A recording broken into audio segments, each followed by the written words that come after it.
The Economic Club of New York is the nation's leading organization that facilitates speeches and conversations on social, economic, and political issues. And more than 1,000 speakers have graced this club with their thoughts, and that's been done over the last century. And we have an outstanding track record of excellence in terms of those who we invite to speak. And I'd like to take a moment to recognize those 260 members of the Centennial Club, and that particular society is what is the financial backbone of our organization. They are contributing $10,000 at a minimum, and now there's a new wave of contribution level up. That's up to $50,000 of contributions, and that's really the group that has helped us allows us to have these events and make them possible for this nonprofit organization that's, as I said, been in business for over a century. So we're grateful to this group.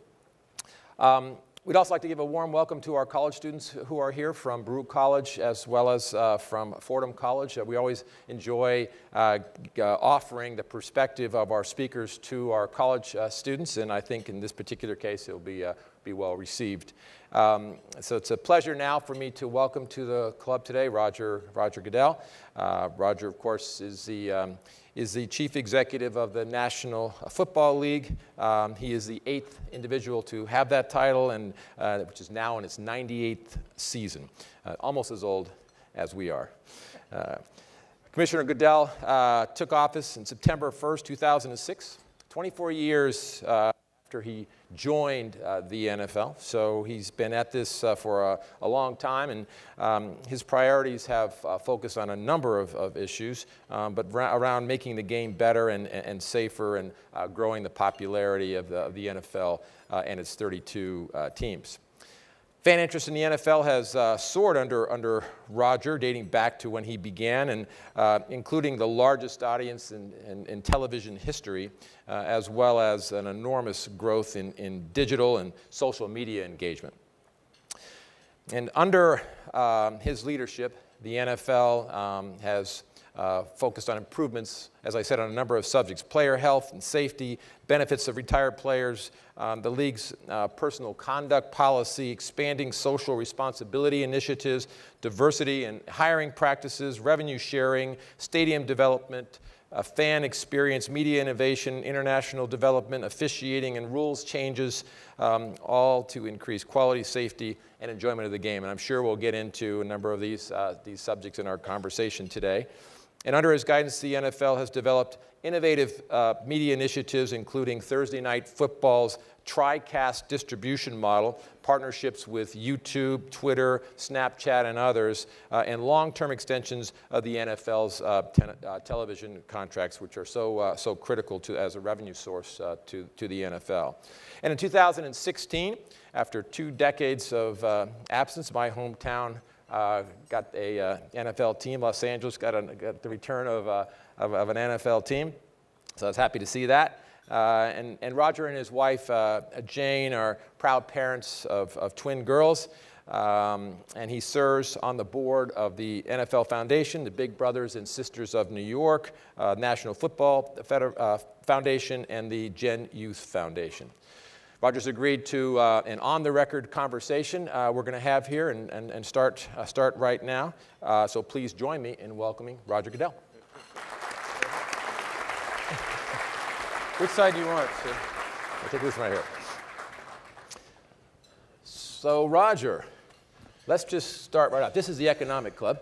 So let's start about the economics of football. Tell us, how it works, how do 32 individual teams make the business model work?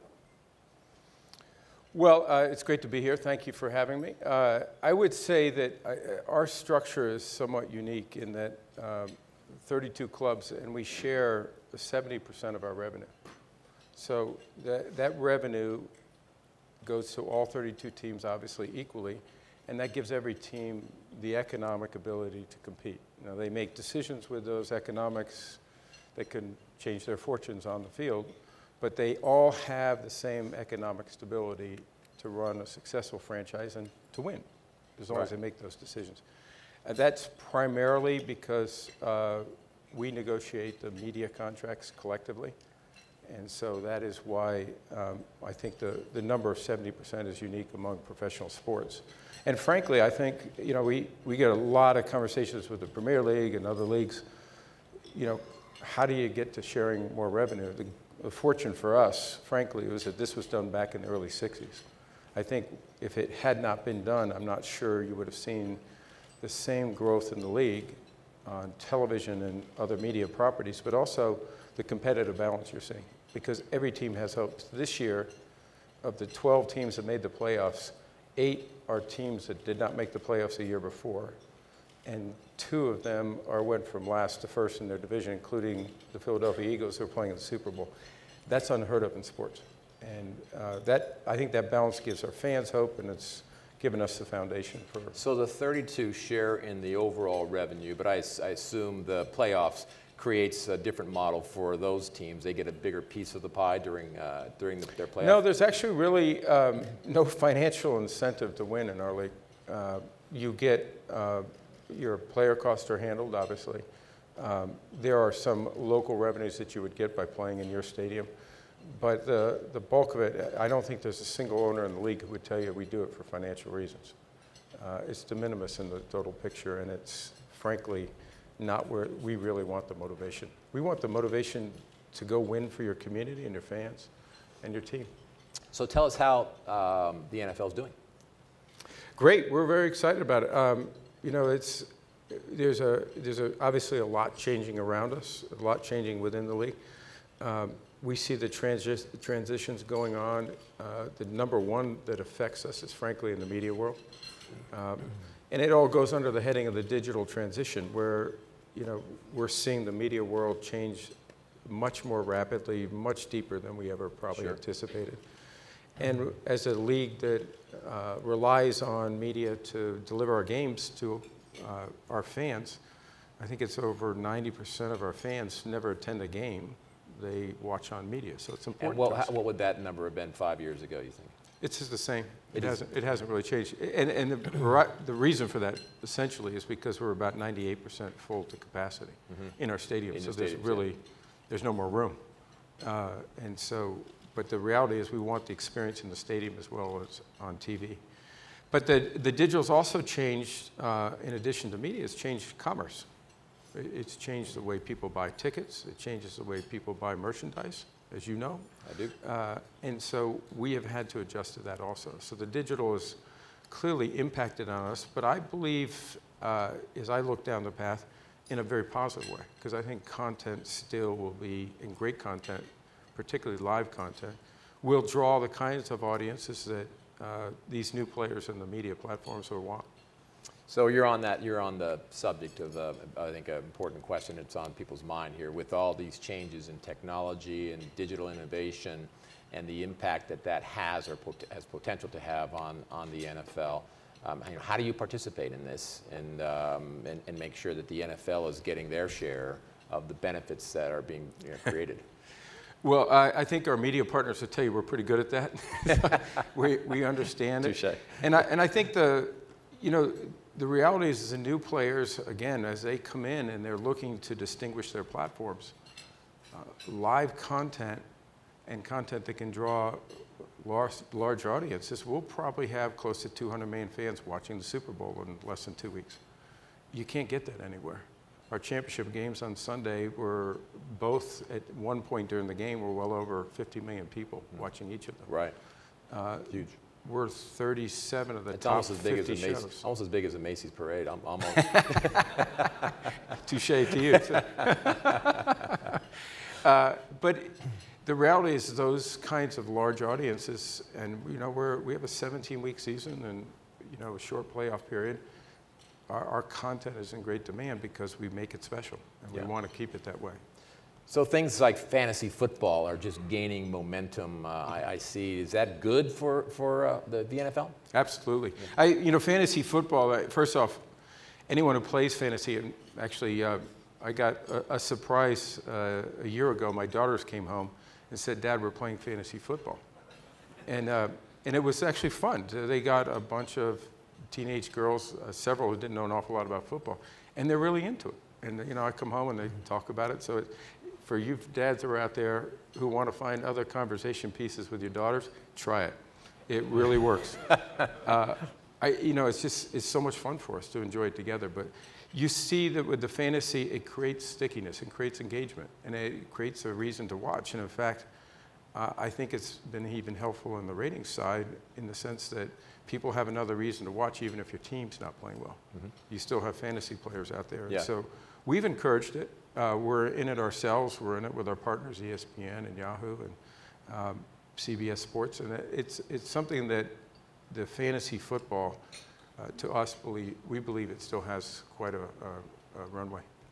Question from one of our members was about the subject of virtual reality and mm-hmm. how that might impact the NFL when people can actually feel like they're experiencing the game in a different way, but sitting in their living room. Yeah, again, and I would go back to the data point that I gave you earlier, which is that, you know, 90% of the fans don't really get a chance to go into the stadium. So that's an opportunity for them to experience what we may see at a game. And yeah. It's going to be an extraordinary platform for our fans. And so we are very anxious about it. We're already experimenting it. Some games are available already with it. But, you know, the technology's not there, but we know it's going to be. And it's going to be there quickly.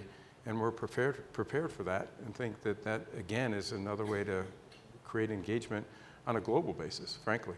That's giving people a perspective of the game that they don't currently have. Yeah. And you have to embrace those opportunities. So we look at that kind of change in technology as a positive. Whether it's VR, AR, all those are really beneficial to us. So when you graduated from college, did you think that you were going to have a career for this many years in the NFL? Well, and this is the truth, so, and I may have a hard time saying this without breaking down, so I remember writing a letter, and I have the letter for proof, to my father, actually, when I graduated. And I said, I have two things in life I want to do. I want to make you proud, and I want to be commissioner in the NFL. And so I have it in writing, so any of you don't believe me, I'll show it to you. But that's great. I don't know if I really, I mean, that may have been just youth and exuberance and excitement and passion, but I haven't lost that. I still feel it. And I probably, you mentioned there's only 8 commissioners in the history of the NFL, and we're almost 100 years into it. I would have never dreamed that I would have this privilege. I would have never dreamed I'd have the ability to go follow my passion, something I love so much. And I will tell you, if I told you the number of people who tried to talk me out of it, there's a lot of them through the years. College professors said, forget it, it's not going to happen. So for those of you, particularly the college students, don't let people push you off of your dream. If you have something you want to do and a passion you want to pursue, do it. And don't let people tell you no. Did you play football? I did, yeah. Through college? Through high school. I tore my knee up. I was going to go to Pitt and decided to go get an education at Good, smaller it worked school. Out. It did okay for me, but I will say this, I still regret not playing college football. You said to me a few years ago that you were in your dream job. You still feel that way? Oh, absolutely. Some days are good dreams, some days are bad dreams. No, I do. Listen, you know, you get up every day, and you know it. I think all of us who are involved with successful companies that people care about. It's fun to be part of that and know that you're impacting positively and providing entertainment, excitement, and when you see the enthusiasm that's created around the game, there's nothing more rewarding than that. But you know, on the other side of that, comes challenges, right? So particularly in the society we live in today, a successful company is going to get a lot of attention, some positive, some negative, and the reality is, I think people hold you to a higher standard. Yeah. But we embrace that. We like that. We think that that's good for us. And it's far better than the alternatives that they don't care. You know, people, you know, believe in the NFL, and when we don't hit the bar, we got to do better. And we're the first ones to say that. So yeah, we don't need any pushing at the NFL because we're always pushing to get to a better place and to a higher level. But our fans is what we really do this for. We believe that the fans have high expectations of us, and we need to deliver that, and we need to work every day to get their trust. So you have the equivalent of 32 board members called the owners, and they all come from different backgrounds and mostly type A personalities. How's that? You said we're on the record or off the record? No, to me, it's interesting. Just for some that may not be aware of it, so 32 owners, each club gets one vote, and for most of the major things that we accomplish, we have to get a supermajority. So 24 of 32 teams have to approve it. So if we negotiate new labor agreement or new media contracts, those types of things, we have to convince our ownership that this is the right thing. And if you get 24 of 32... You've basically done that. Well, we have, and the big issues. And if you don't, you probably don't have a very good solution. Yep. So actually, the system works really quite well for us. And yeah, no, I mean, you basically have got the agreement if you got 24 out of the 32. Well, more importantly, to me, is that you probably have the right agreement. The right agreement, yeah. You have to think through all the alternatives. You consider the perspectives of each of the clubs. Obviously, you have small markets versus large markets. You have a lot of different issues that go on there. But at the end of the day, I think our collective owners, and we have Chuck Sullivan here, who owned the Patriots for many years, and his family. The NFL owners come together and do what's right for the game. In any particular issue, it may be better for them to have one outcome versus another. Right. But they actually come together in a very positive way. They may have disagreements along the way, but we come to a very strong agreement that this is best for the league. Let's do it. What do you think prepared you to manage through situations like you're just describing now with some very strong personalities getting you to that positive place? Obviously, That's you're a good talking. question. Yeah, but what do you think prepares you to get there? Well, maybe just naturally, my dad was a politician. He was in the House for many years, in the Senate from New York, and so I guess I have a little bit of political blood in my body, and that probably helps. In addition, though, I would say from my dad's experience, he was in the Senate in '68, and he was actually the first one to introduce legislation to end the Vietnam War. And I remember him coming home to us. I'm one of 5 boys in 7 years, by the way. And I remember him saying that, the likelihood is that I will lose my job and I will lose the race because I'm going to take this position, because it will not be popular with then President Nixon. And he was so right about that. And he was also right about the fact that he lost his job. But that principle to me of doing what you think is right and having the courage to do it regardless of the consequences has really stuck with me. And so you do things that may not be popular with a certain segment. You do things that, that may ultimately change your career. I think that's what those of us in leadership are responsible to do.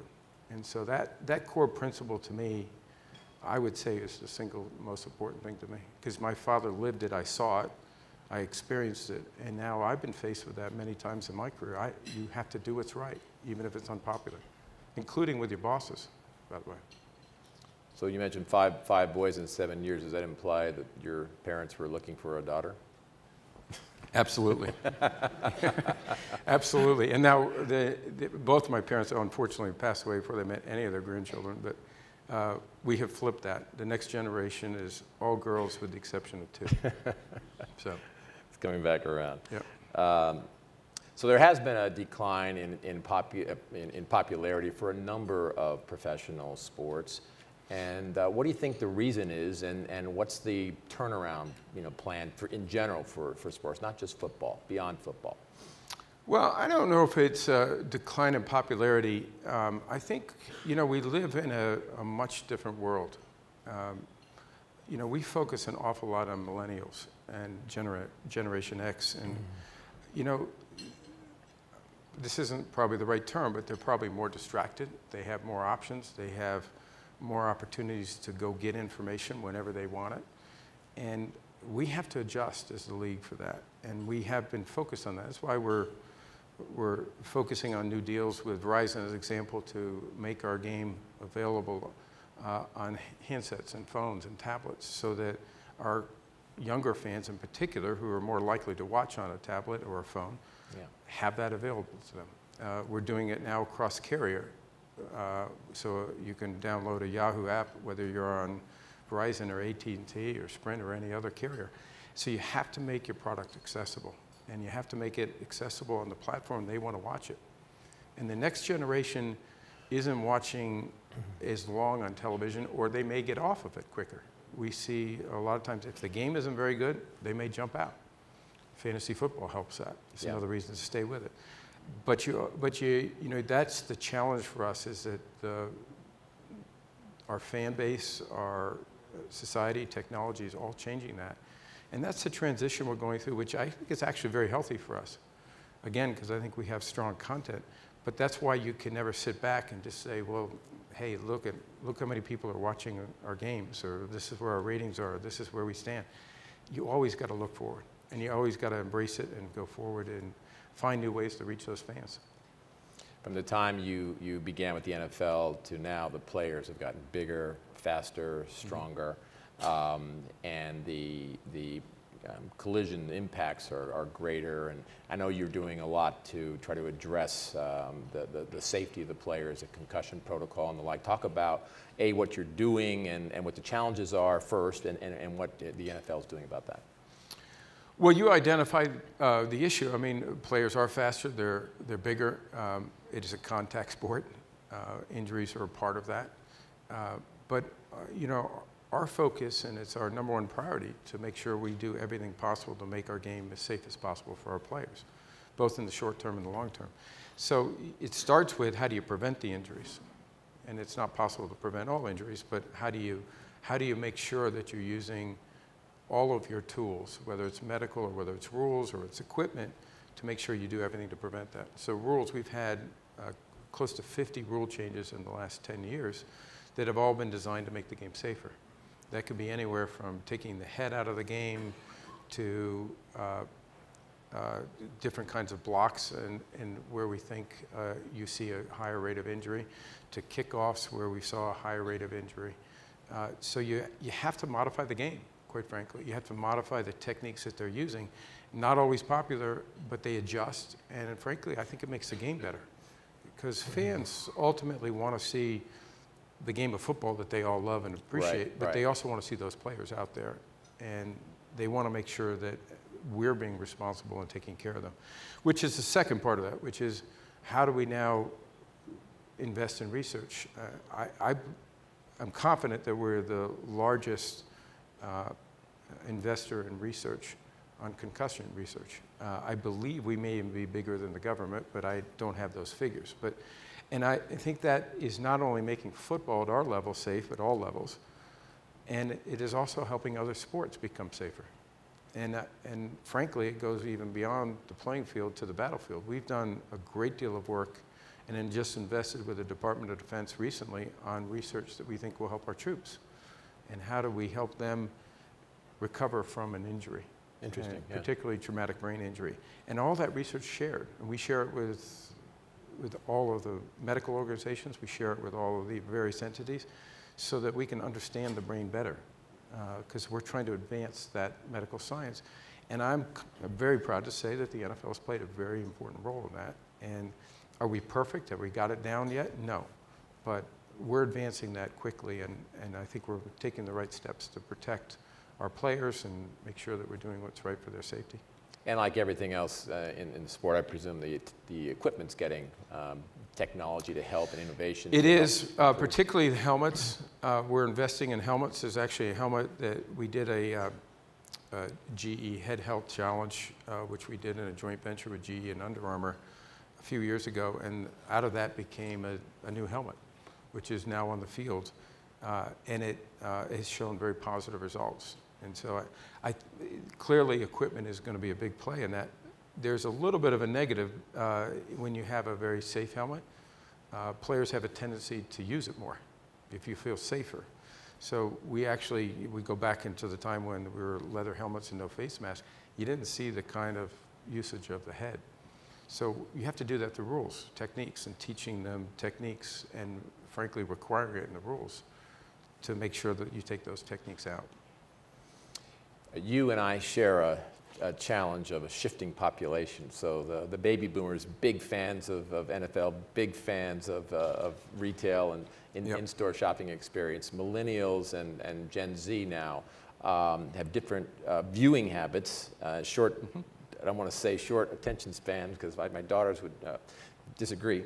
But they like things in short bursts and quick information, and just like they like shopping in a speedier environment. So talk about how you address that. I think we talked a little bit about the technology piece of it, and maybe the fantasy football piece helps that. But talk a little bit more about this shift in population and how you go after this younger population. Well, I would argue, just judging from my twin daughters. They don't have any less interest in clothes or shopping. I'm grateful for that. They don't have any reduction of interest in football. But I think what happens is they experience it differently, and you have to engage them differently. And that's what's really changing for us is how do you get to them? One of the things that we've put a great deal of focus on the last couple of years and will continue to be is what we call game presentation. So it's the pace of the game. So our game's roughly 3 hours. It's 3 hours and 5 minutes, if you want to know the exact. And so we've looked at ways in which to reduce not just really the length, but the pace. So nobody wants to watch a game where there's long delays for, whether it's an officiating delay or anything else. So we're trying to find ways to take what we call the downtime out of the game. How do we do that so that the pace is more entertaining and it's more interesting? And we may not necessarily get the game to 2:30. We could, but we want to make every aspect of that entertaining. And that has been something that we've made a lot of progress in the last year, but I think we'll make a lot more progress in just keeping that pace up. And are women watching football more and more these days? Yes. We're probably close to 50% of our fans are women. 50%. And it's maybe other than the Hispanic audience, maybe the largest growing in the States. And they're great fans. Yeah. They understand the game, and I know that at home between my wife and 2 girls. They know the game. And the halftime piece of that is you're thinking about who's viewing it, who you're trying to keep engaged, I presume. You're talking on the Super Bowl or any game? Well, any game. In any game, it's different than the Super Bowl. Yeah. I'll come back to that in a second. But in any game, we shorten it. We actually, we said, we don't want, there's a health and safety issue to that potentially, but we also want to, again, we want the game to have a strong pace to it. We want people watching the game in action. They're not there to watch the halftime, with the exception of the Super Bowl. Yeah. Which, in the Super Bowl, actually, our ratings actually climb a little bit during halftime, because I think we probably get a lot of fans that are just intrigued to see what's the halftime performer going to do. And this year we have JT, Justin Timberlake, and not bad. I think it's going to be a great show. Yeah. Does it matter? I guess it does. Who goes to the Super Bowl in terms of the draw to the viewing audience? Are there, I assume just bigger audience teams that you would prefer to have in the Super Bowl, just from an economic standpoint, not a favoritism? No, I think, listen, we had a situation this year, so the Vikings are hosting the Super Bowl this year in Minnesota, and the Vikings lost last week in the championship game. Had they won, I think you would have probably seen a decrease in the economic impact for the Minnesota community, which is, it's close to $500 million. And if the Vikings had qualified for the Super Bowl and to host it, which has never been done before in our history, I think you would have had a group of fans that would not have come in because they're already there. Yes, and sure. you may have had hotels and restaurants. You may have had a little less economic activity. And we wouldn't know that until we went through the study. Sure. But I also believe that the fans in Minnesota would have preferred that anyhow, because they would have loved to have their team. But sure. But that would have been the only economic consequence to us. And this may be again unique to the NFL. Whether it's a small market or large market, we see very similar ratings over a period of time. Where we do see a little difference is when they're new teams and people don't know them. So the 8 out of 12 teams that are new to the playoffs, that weren't in the playoffs last year, people don't know them as well. And so our job is to market them and to give them exposure and to, create the interest in our fan base. But so that's a little bit of a challenge, but that's more of a long-term issue than a short-term economic issue. The take a knee issue got a lot of coverage, a lot of press, a lot of controversy about whether that was the right place to demonstrate, to show protest. But in the last, it looks like in the playoff games, in the most recent games, we haven't seen that. But just talk about how you had to deal with that, what you learned from that experience. Well, listen, we live in a society that's pretty fractured, and when you appeal to a large audience, and again, that big a platform, that those kind of issues get a tremendous focus. What we really tried to do, and we believe in the anthem, we believe in that moment of respect for our country, and we believe it's critically important for us. And it's something that we will continue to do and continue to support our military. But in this circumstances, we wanted to also listen to our players and understand what it is that they were actually protesting and what it is that they were concerned about. And it led to unprecedented dialogue with our players and owners and the league, where we really, even though we may disagree with the form of protest, it forced us to listen and really understand them. And that doesn't happen very much in our society. And that type of understanding and listening and dialogue actually brought us together in a very positive way. And I think will make us more resilient and stronger than we were before, because there's a better understanding of the players and the owners and the league in trying to, one, give them a platform which we've created so that they can continue to do the work they think is so important in their communities. And at the core, our players were all trying to do what's in the best interest of communities that they live in, that they care about, and trying to improve them. And I admire that a great deal. I wish all our players were standing for the national anthem. I always did, and I always told them that.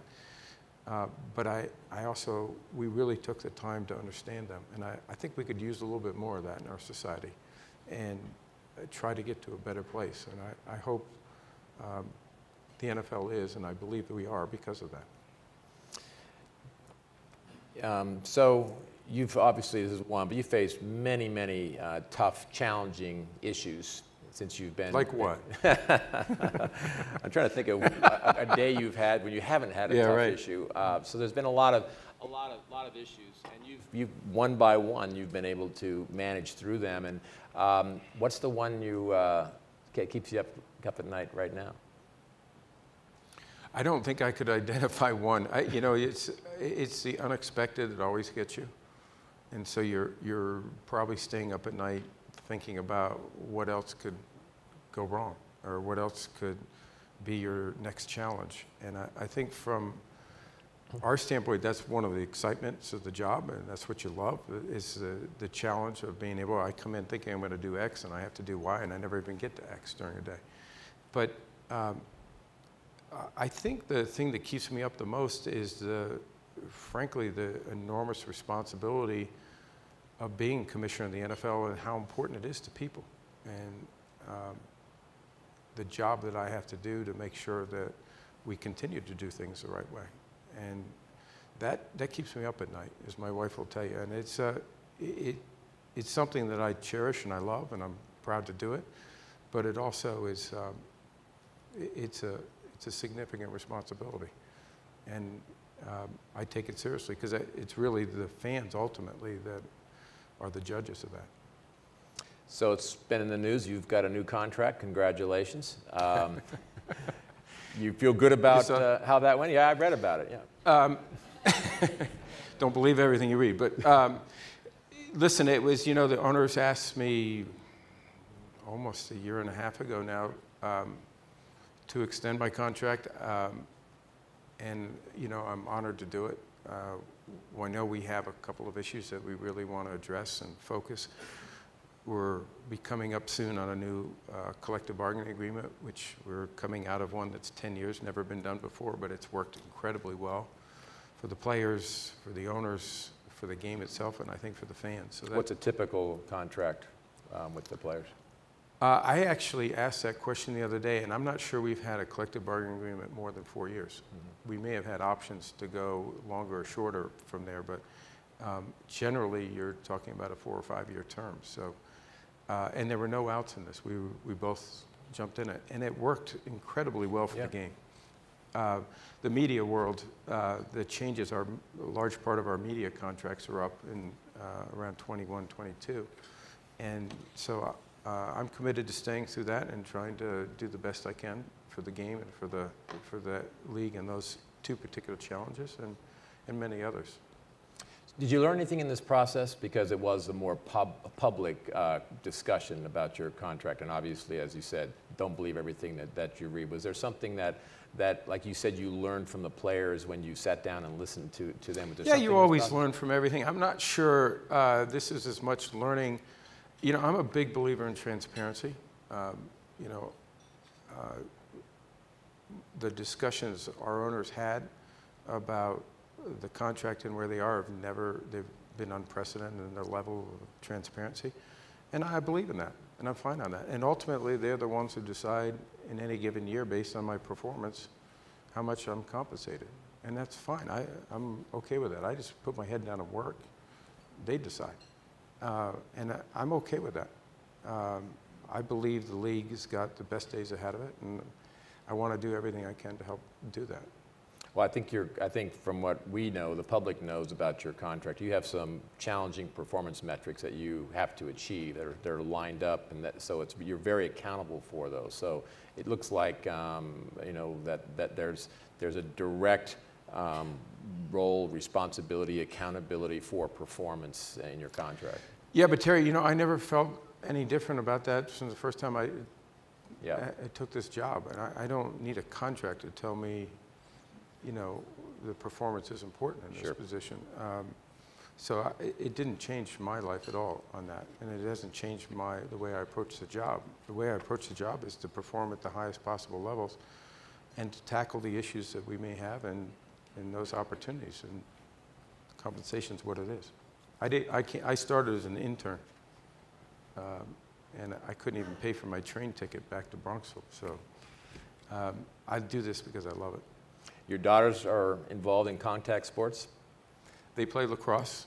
They play tennis, which I may not put in the context of contact sports, and they love it. And I'm a big believer in sports. I think in high school sports, though, what I see, Terry, is kids are becoming more specialized in a sport. And I played football, basketball, and baseball, and that doesn't mean it's right. Every child and every parent has to decide those as personal decisions. But I would encourage your kids to play as many sports as you can. I think playing a single sport year-round, I get it and I understand it, and when somebody has a passion for it, I understand it. But I think in high school, when you're playing multiple sports, it's actually beneficial for a kid to be exposed to different sports. Actually makes them a better athlete, and I think it's beneficial for them in their lifetime. Because not everyone who plays high school sports obviously goes on to play college or professional. I think you get a lot out of college sports or high school sports by participation, by being part of a team, by learning the values that come from being a teammate, from resilience, from making sure you understand how to look at a bigger goal and accomplish that with your teammates. And those are the things I want my kids to learn. Everyone has their own choices, but if I had one thing to encourage about high school sports, that's it. Play as many as you can, play as much as you can, do it safely, but learn the real values that are going to be with you for the rest of your life. What's the best advice you ever received?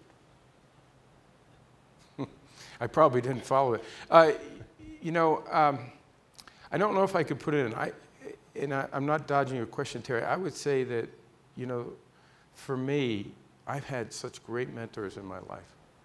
So people from my parents, my family, other supporters, people I've worked with, people I went through school, friends, relationships, and people who have really at that opportune time given me the kind of advice I need.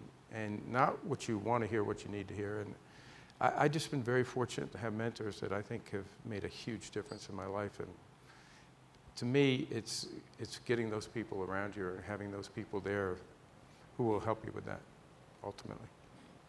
I know you're very busy in your day job, but what do you like to do in your spare time? Spend it with my girls. They're 16. They're going to college in 2 years, and it's killing me. Exactly.